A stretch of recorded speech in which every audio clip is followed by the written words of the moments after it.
Good morning, Nikhil. Good morning, Jasmine. Nikhil, മാർക്കറ്റിനെ സംബന്ധിച്ചിടത്തോളം ഒരു ഫ്ലാറ്റ് പോസിറ്റീവ് നോട്ടിൽ ട്രേഡ് ചെയ്യുന്നു. എന്നൊരു മന്ത്ലി എക്സ്പയറി ആണ്, കാര്യമായിട്ടുള്ള ഒരു വോളറ്റിലിറ്റി നമ്മൾ എക്സ്പെക്ട് ചെയ്യുന്നുണ്ട്. അപ്പോഴും 24,600 എന്നുള്ള ഒരു റേഞ്ചിൽ, ആ ഒരു റേഞ്ച് ബൗണ്ട് ആയിട്ടുള്ള ഒരു മൊമെൻറ്റം തന്നെയാണ് നമുക്ക് ഈ ഒരു ഫസ്റ്റ് മിനിറ്റിലൊക്കെ തന്നെ കാണാൻ സാധിക്കുന്നത്. മറ്റ് പ്രധാനപ്പെട്ട സെക്ടറൽ അപ്ഡേറ്റ്സ് ഒക്കെ എങ്ങനെയാണ്? ജാസ്മിൻ സൂചിപ്പിച്ചതുപോലെ തന്നെ നിഫ്റ്റിയെ സംബന്ധിച്ചിടത്തോളം ഒരു ഫ്ലാറ്റ് പോസിറ്റീവായ ഒരു നിരക്കിൽ തന്നെയാണ് നിൽക്കുന്നത്. 24,673 എന്ന് പറഞ്ഞൊരു നിരക്കിൽ. എന്നാലും അഡ്വാൻസ് ആൻഡ് ഡിക്ലൈൻ റേഷ്യോ നോക്കുമ്പോൾ വളരെ സ്ട്രോങ് ആയിട്ട് തന്നെയാണ് കാണപ്പെടുന്നത്. 42 ഓഹരികൾക്ക് നിഫ്റ്റി 50യിൽ നിന്ന് നേട്ടം രേഖപ്പെടുത്താൻ സാധിക്കുമ്പോൾ 8 ഓഹരികളാണ് നിഫ്റ്റി 50യിൽ നിന്ന് ഇടിവ് രേഖപ്പെടുന്നത്.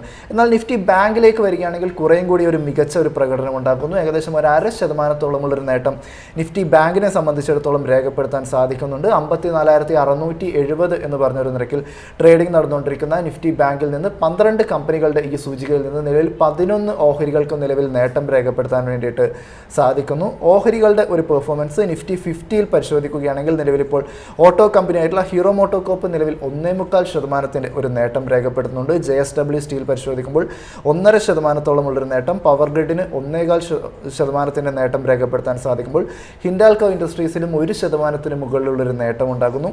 ഇടിവ് പരിശോധിക്കുകയാണെങ്കിൽ ITCക്ക് തന്നെയാണ് ഇപ്പോഴും ഒരു തിരിച്ചടി ഉണ്ടാകുന്നത്. ഏകദേശം 1%-ഓളമുള്ളൊരു ഇടിവ് ITC ഓഹരികളിൽ ഉണ്ടാകുമ്പോൾ ലാസർ ആൻഡ് ടൂബ്രോയും 0.25%-ഓളം, ആക്സിസ് ബാങ്കിൻ്റെ ഓഹരിയും ഏകദേശം 0.5%-ന് മുകളിലുള്ളൊരു ഇടിവാണ് നിലയിൽ ഇപ്പോൾ പ്രകടിപ്പിക്കുന്നത്. കൂടാതെ റിലയൻസിനെ സംബന്ധിച്ചിടത്തോളം ഒരു ഫ്ലാറ്റ് നെഗറ്റീവായൊരു നിരക്കിലേക്ക് നിലവിലിപ്പോൾ റിലയൻസ് മാറിയിരിക്കുന്നു എന്നൊരു കാര്യം കൂടിയാണ് കാണാൻ വേണ്ടിയിട്ട് സാധിക്കുന്നത്. നിഫ്റ്റി ബാങ്ക് പരിശോധിക്കുകയാണെങ്കിൽ നിലവിൽ 170 പോയിന്റുകളുടെ ഒരു നേട്ടം രേഖപ്പെടുത്തിക്കൊണ്ട് 54,639 എന്ന് പറഞ്ഞൊരു നിരക്കിലാണ് ട്രേഡിംഗ് കാഴ്ചവെക്കുന്നത്.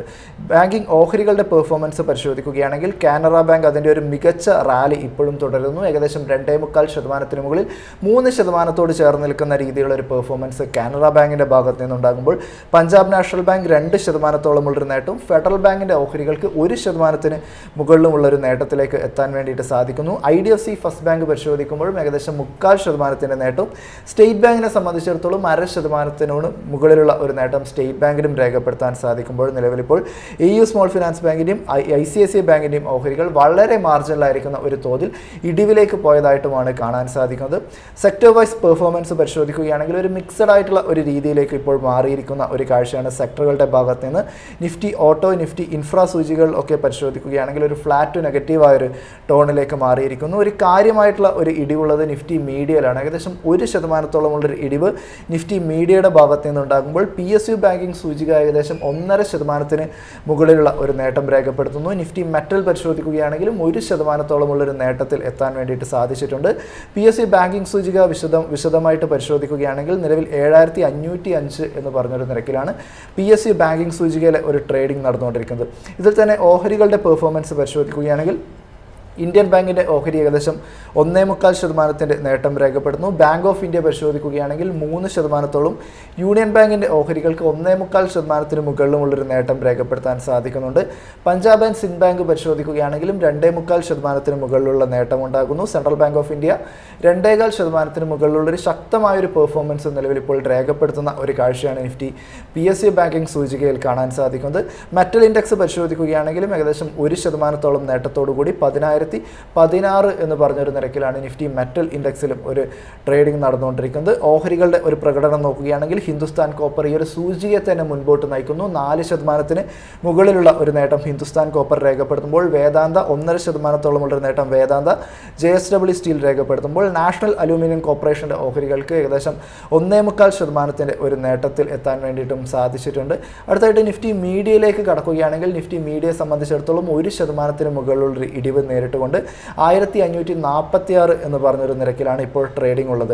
ഇതിൽ തന്നെ ഓഹരികളുടെ ഒരു പെർഫോമൻസ് പരിശോധിക്കുകയാണെങ്കിൽ ഡിഷ് TV, ഹാത്വേ കേബിൾസ് ഓഹരികൾ ഏകദേശം 1.5%-ഓളമുള്ളൊരു നേട്ടവും നെറ്റ്വർക്ക് 18ൻ്റെ ഓഹരികൾക്ക് 0.5%-ന് മുകളിലുമുള്ളൊരു നേട്ടം രേഖപ്പെടുത്തുമ്പോൾ നസാര ടെക്നോളജീസിൻ്റെ ഓഹരികൾ ഇന്നും ഒരു 3.25%-ൻ്റെ ഇടിവ് രേഖപ്പെടുന്നു. സൺ TV നെറ്റ്വർക്ക്സ് പരിശോധിക്കുമ്പോൾ 1%-ഓളം, PVR ഐനോക്സിൻ്റെ ഓഹരികൾ ഏകദേശം 2.25%-ൻ്റെ ഒരു തിരിച്ചടിയും നിലവിലിപ്പോൾ നേരിടുന്ന ഒരു കാഴ്ചയാണ് കാണാൻ സാധിക്കുന്നത്. അടുത്തതായിട്ട് ഒരു ബ്രോക്കറേജ് ഔട്ട്ലുക്ക് കൂടി പരിശോധിക്കുകയാണെങ്കിൽ നിലവിൽ ജെഫ്രീസ് റിയൽ എസ്റ്റേറ്റ് മേഖലയ്ക്ക് നൽകിയിരിക്കുന്ന ഒരു ഔട്ട്ലുക്കാണ് നമുക്ക് പങ്കുവയ്ക്കാനായിട്ടുള്ളത്. നിലവിൽ ജെഫ്രീസിൻ്റെ ഒരു വ്യൂ പോയിന്റ് പരിശോധിക്കുകയാണെങ്കിൽ ലിസ്റ്റഡ് ആയിട്ടുള്ള ഡെവലപ്പേഴ്സിനെയൊക്കെ സംബന്ധിച്ചിടത്തോളം സെക്കൻഡ് ക്വാർട്ടറിൽ രണ്ടാം പാദത്തിൽ വളരെ ശക്തമായിട്ടുള്ള ഒരു പ്രീ സെയിൽസ് കാഴ്ചവെക്കാൻ വേണ്ടിയിട്ട് സാധിച്ചിട്ടുണ്ട്. ഇത് ഈ ഒരു ഇയർലി ടാർഗറ്റ് ആയിട്ടുള്ള ഒരു 20% ഗ്രോത്ത് റിയൽ എസ്റ്റേറ്റ് മേഖലയിൽ ഉണ്ടാകും എന്ന ഒരു എസ്റ്റിമേഷനെ മീറ്റ് ചെയ്യാൻ വേണ്ടിയിട്ട് സാധിക്കുന്ന രീതിയിലുള്ള ഒരു പ്രകടനം തന്നെ ഉണ്ടായിരിക്കുന്നു എന്ന് അവർ പറയുന്നു. കൂടാതെ കമ്പനി വൈസ് പരിശോധിക്കുകയാണെങ്കിലും പല കമ്പനികളും ജിയോഗ്രാഫിക്കലി പരിശോധിക്കുകയാണെങ്കിലും ഒരു എക്സ്പാൻഷൻ നടത്തിയിട്ടുണ്ടായിരുന്നു. ഇതൊക്കെ തന്നെ ഒരു പോസിറ്റീവായിട്ടുള്ള ഒരു ട്രിഗറായിട്ട് നിലവിൽ ഇപ്പോൾ റിയൽ എസ്റ്റേറ്റ് മേഖലയിൽ ആക്ട് ചെയ്യുന്നു എന്നൊരു കാര്യമാണ് അവരിപ്പോൾ പറയുന്നത്.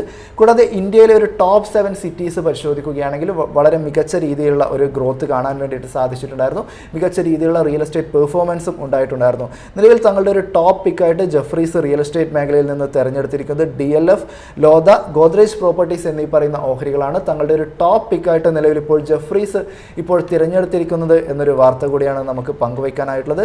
അവസാനമായിട്ട് വിപണിയിലേക്ക് കൂടി വരികയാണെങ്കിൽ നിഫ്റ്റി 50യെ സംബന്ധിച്ചിടത്തോളം ഒരു ഫ്ലാറ്റ് പോസിറ്റീവായ ഒരു നിരക്കിലും നിഫ്റ്റി ബാങ്ക് പരിശോധിക്കുകയാണെങ്കിൽ ഒരു 0.5% ഒരു നേട്ടവും രേഖപ്പെടുത്തിയിട്ടുള്ള ഒരു ട്രേഡിംഗ് ആണ് കാഴ്ചവെക്കുന്നത്. ജാസ്മിൻ.